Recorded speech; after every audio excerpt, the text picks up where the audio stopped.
What's going on, everybody? Welcome to the first live cinematography lighting breakdown.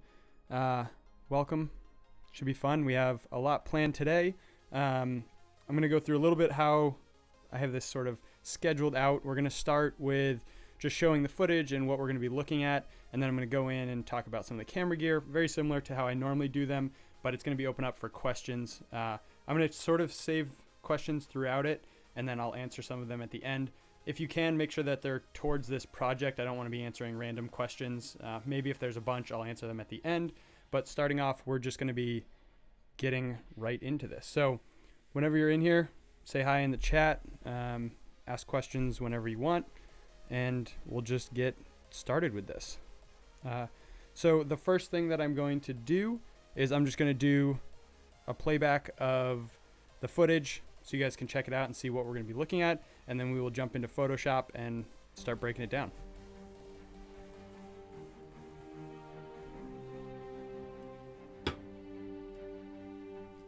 Look at this bunch of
Okay, so I just ran through that a couple times. There was a lot of the same clips in there, just sort of cycling through so you guys could see exactly what we're going to be looking at today. Now let's jump into Photoshop, and we're going to take a look at our camera and gear setup first. So for the camera, we were shooting on the Red Epic W, like you can see right here, and we were shooting in 8K with the helium sensor.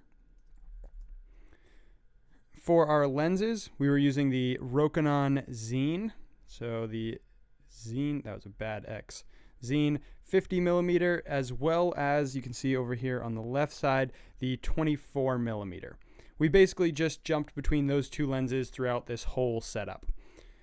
For the matte box that you see here, this is the Bright Tangerine Misfit Atom, and we had, I believe it was a 0.6 ND in there, maybe it was a 0.3. I'm not exactly sure. But we had some NDs in there as well, so we were able to open up a little bit more because of the overhead lights that we had. Going over to our actual settings, I know it's going to be a little bit tricky to see here, but I'm going to try and write them out for you. So our frame rate was 2398. We were using an ISO of 250. ISO 250. We had our shutter angle at 180 degrees. Our white balance was 3600 Kelvin with -5, so a little bit of minus green in there. Resolution was at 8K, and then we were shooting with a 10:1 compression ratio. You can't really see that.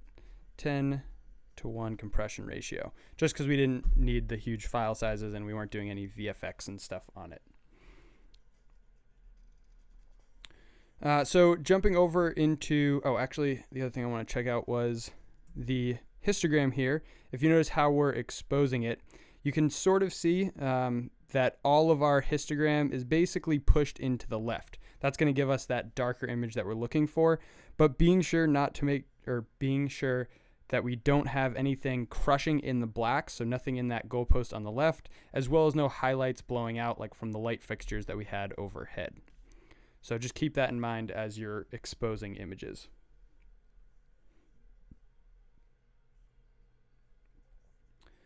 David Bissett, cool concept. Don't have much time to watch right now, but keep doing it and I'll come back. Awesome. Yeah, we should be here for probably half an hour or so, maybe a little bit longer, depending on if people have questions.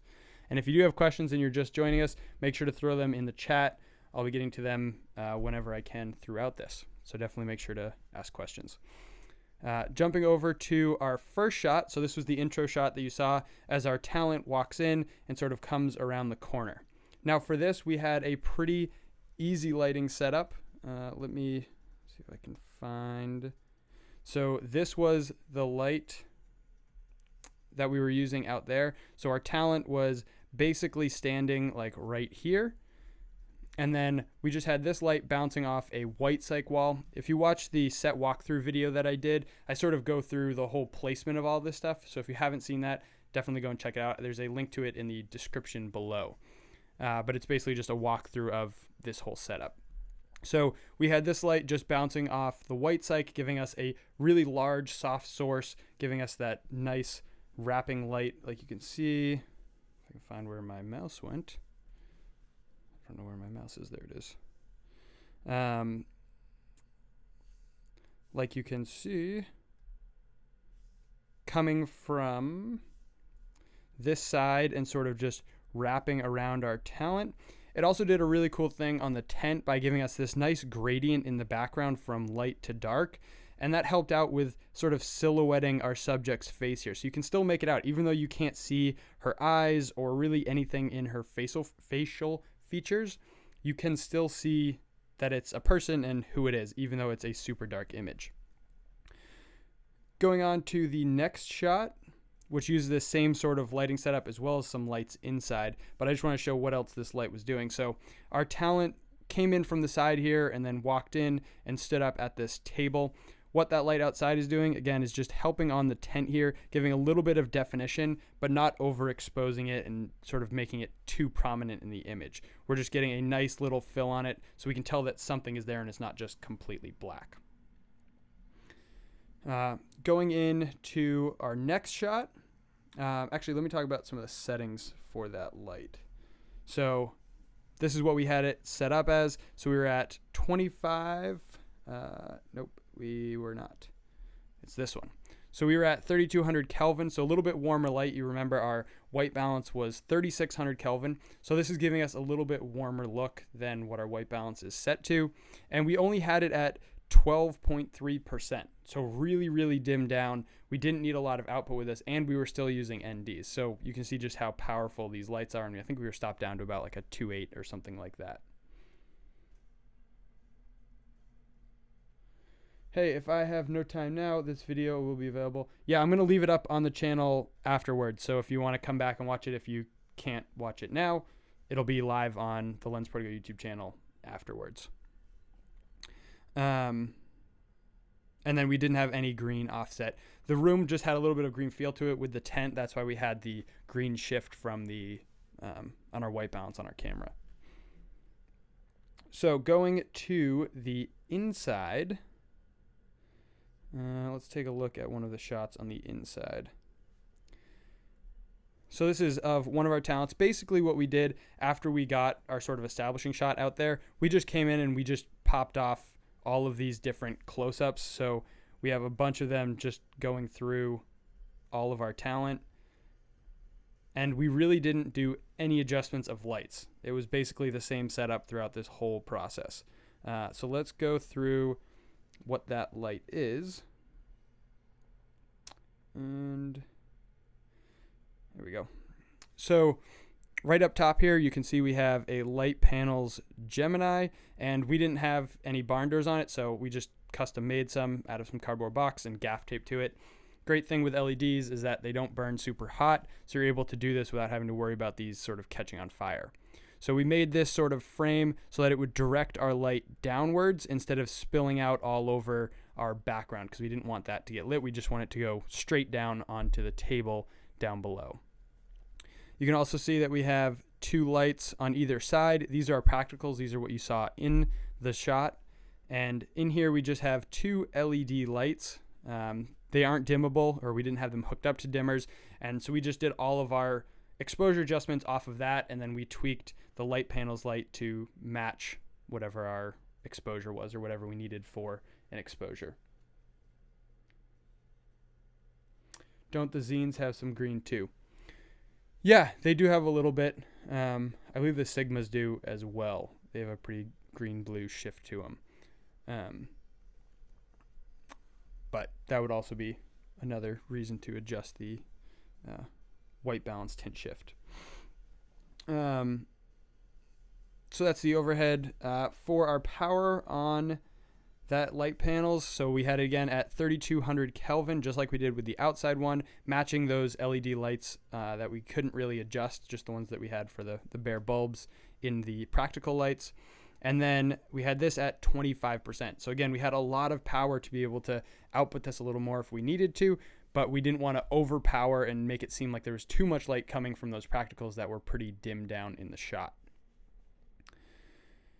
So going back to just our sort of inside shots with all the close-ups of the people, what we did, as you saw with the light panels overhead, was that it was just coming down from the top, giving us a nice fill. A lot of our talent had either helmets or hats on, so it was sort of blocking their eyes.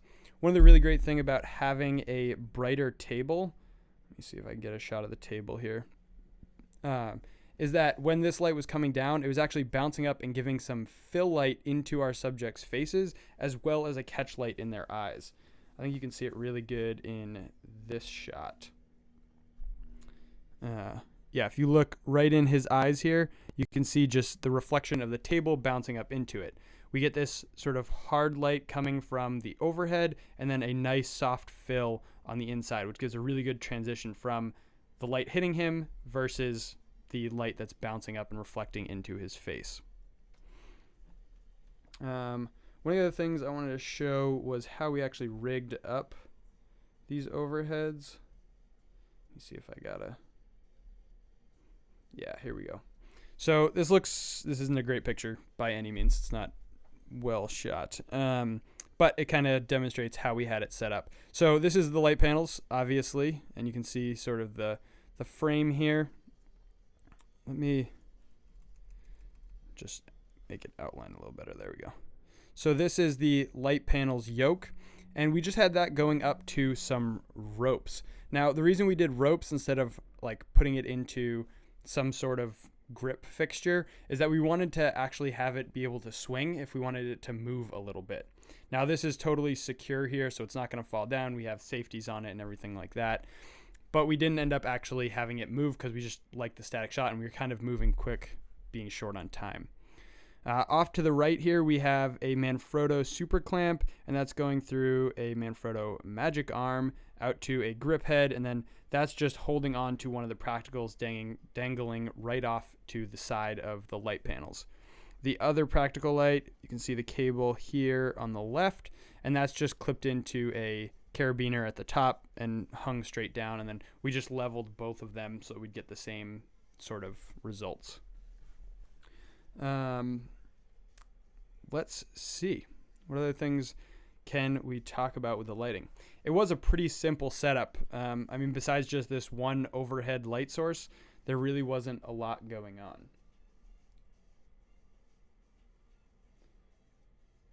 If the table didn't help, let's answer some questions here.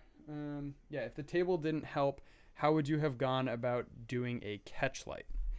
I probably would have, like if it was a black table, I might have doing the close-ups like that, just brought in a foam core or something small to add a little bit of bounce in there and fill so it wasn't completely dark. So basically just making something that would be reflective to get that eye light in there.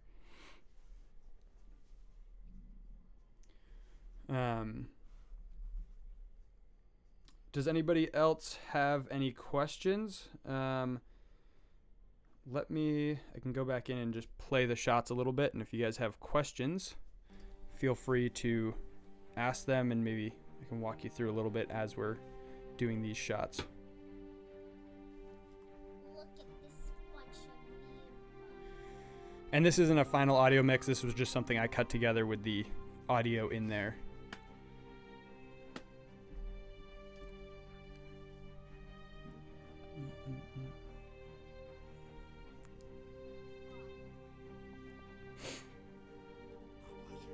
Yeah, so occasionally you'll get those practicals sort of coming into the shot a little bit. And that's why we needed to really expose for them. So you want to set your exposure for whatever practicals or whatever light you can't control. So if you're shooting outside, you want to expose for the outside or the background, whatever you're not going to be able to adjust later, and then tweak your close lights to get the exposure that you want. Or tweak the lights you can control to get the exposure you want.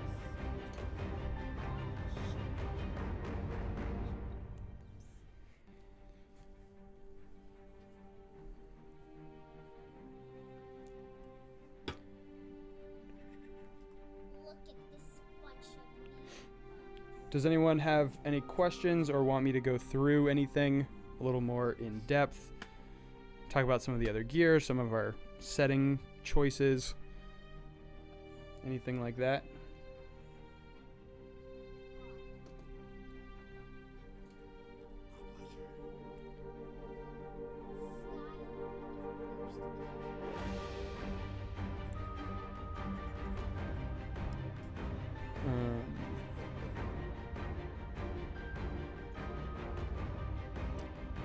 Yeah, I mean, like I said, this was a pretty simple setup.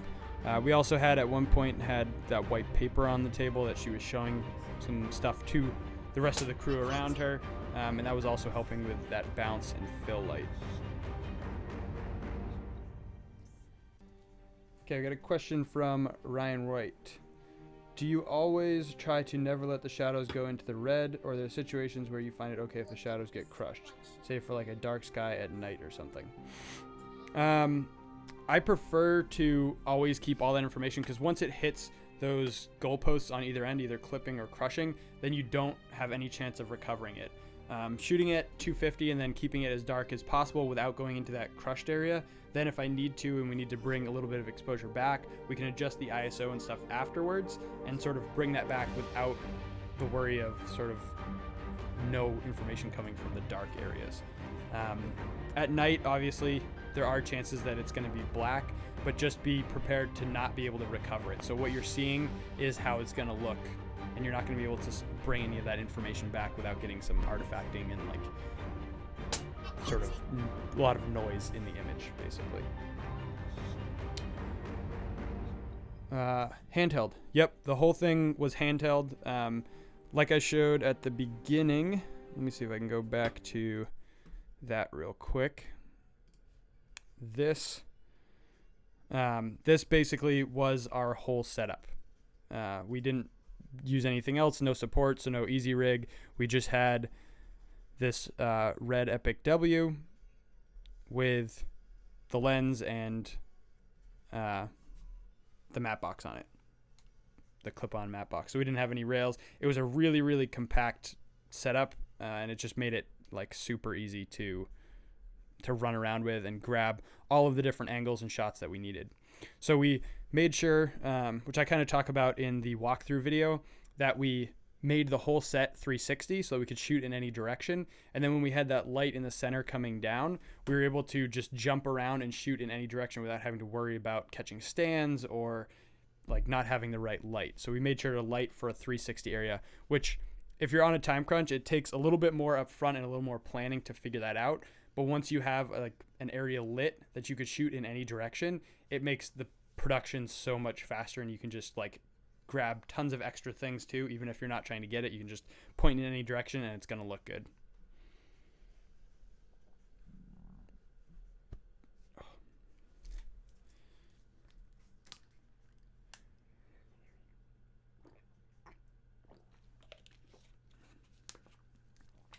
any other things that you guys want to know about this setup or about the shoot, about how we handled anything besides just lighting?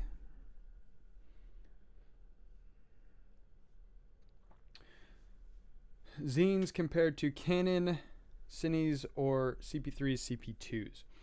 I am personally not a huge fan of CP2s. I find that they have a lot of chromatic aberration, and you get a lot of sort of that like color shifting in highlight areas with like the green and magenta. So I don't shoot on those a ton. I haven't had a lot of experience with the CP3s. I am going to be getting them up to do some tests on them probably in the next month or so. So I'll find out. But from what I've seen at like NAB and some of the trade shows, they look quite a bit better and do a better job controlling that. Canon glass is super great. I love the color. Same thing with Canon's color science and their sensors. Like they just really nail like skin tones. So those are always great. The zines are a fantastic budget option. I mean, they're just rehoused Rokinons or their DS Cine lenses into bigger full housing, but they do a great job. And if you're on a budget, they're definitely a great option along with the Sigmas. I'd probably prefer the Sigmas over the zines, but it's sort of preference there.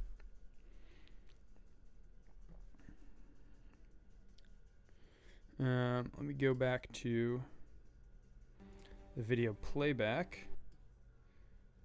And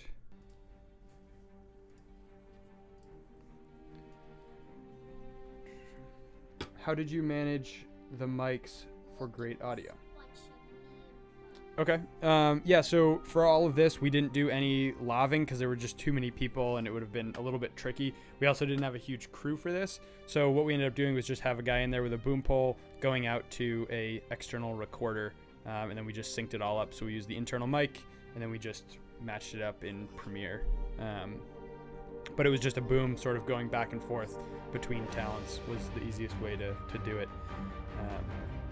And because we were in a soundstage, we had pretty much quiet all around except for like the gear we were using.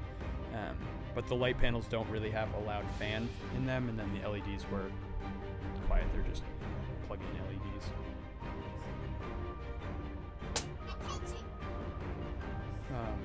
I believe we used the NTG3s, Rode NTG3s, and then we just had it on like a K-Tech boom pole, something like that. You bet. Yeah, that's the easiest way with this, like running around instead of having to make sure that stuff's hidden and like we're just jumping around shooting different people in different directions. So having somebody on a boom mic that can just follow is like the fastest and easiest way.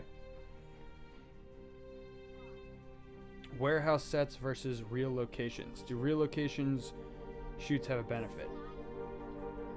For sure. Studios are great because you have 100% control. You can control everything from the sound, all of the props and everything like that. The problem with that is to make it feel like a real location, you have to do a lot of work for like your set design, all of your talent, wardrobe, everything like that. There's a lot more planning that has to go into it, where if you can go into a real location, there's a little more variables, but it's already for that purpose. Like that's what it was designed for and that's what it looks like. So if you can get a place that is real, it also helps with being able to shoot in any direction. Instead of having to like prop and sort of outfit a whole set, you can literally just go in and have your talent and turn around and shoot in any direction, and it's going to look good because that's what it is. That's what the location is.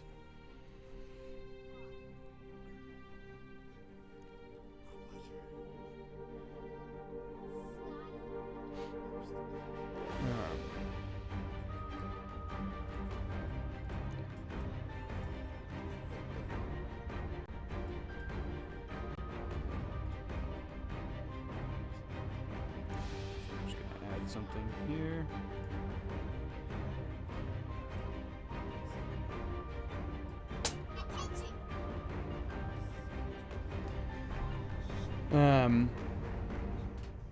Yeah.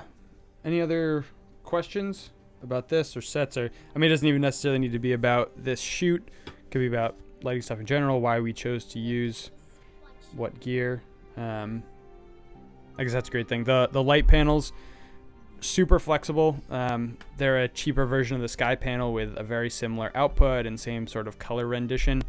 They give you the flexibility and make sure that you have enough control over the light to get the look that you want. Instead of sort of fighting with it and trying to modify it, it's already in like a bigger panel, which gives you a nice soft overhead light already. And you just get the control to dial in color temperature and all of that stuff.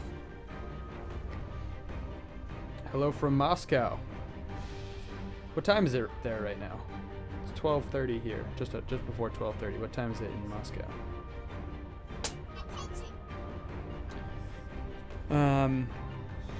Yeah, I mean that's pretty much the whole setup. It was a really simple shoot, as you could see. If you want to see more about like the props and things, definitely go and check out the walkthrough video where we go through the whole setup from the props, the location, building the tent, how we rig that up to make it look like it looks. And I talk a little bit more about the lighting in there as well. Did you use red? Yes, we use the Red Epic W. If you scrub back to the beginning, I go through all of our camera settings and how we had it set up and sort of rigged out.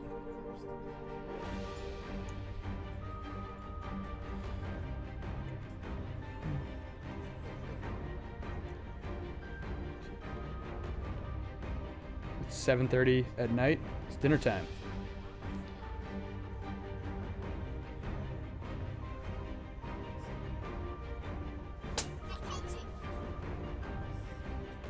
Cool. Yeah, I don't really know any other things to tell you about this. Pretty easy shoot.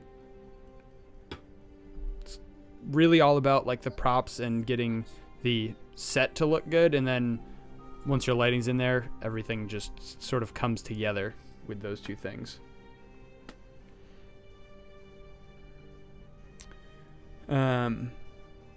Yeah, let's go ahead and wrap this up then, unless other people have questions. If you want to see that other video, it's going to be linked to in the description below, along with all of the gear that I talk about, all linked in the description below. Let me know in the comments if you're watching this after the fact or if you're in the live chat right now, what you guys think of this format. Just got another question in. Ari vs. Red, and what pros and cons each have? Whew, that could be a long answer. They both produce amazing images.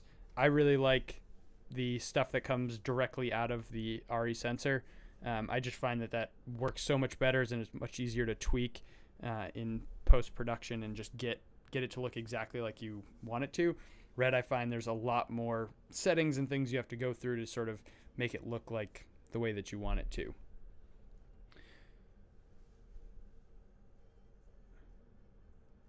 But Red does have their R3D files, which are super great raw files, so you can change a lot of settings afterwards. Ari has their raw as well, but most of the time I don't really get into that. I mostly just stick with like ProRes 444 because I can get an image that I'm happy with and just do minor tweaks to it with ProRes files.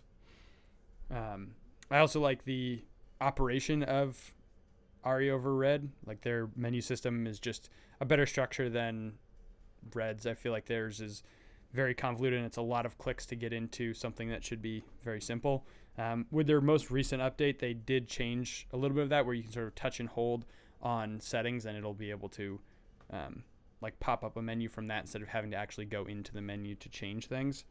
And I've also just had quite a few like glitches with Red products, monitors sort of having like slashes through them and sort of the image being like offset and just weird things with them powering down and not working 100%.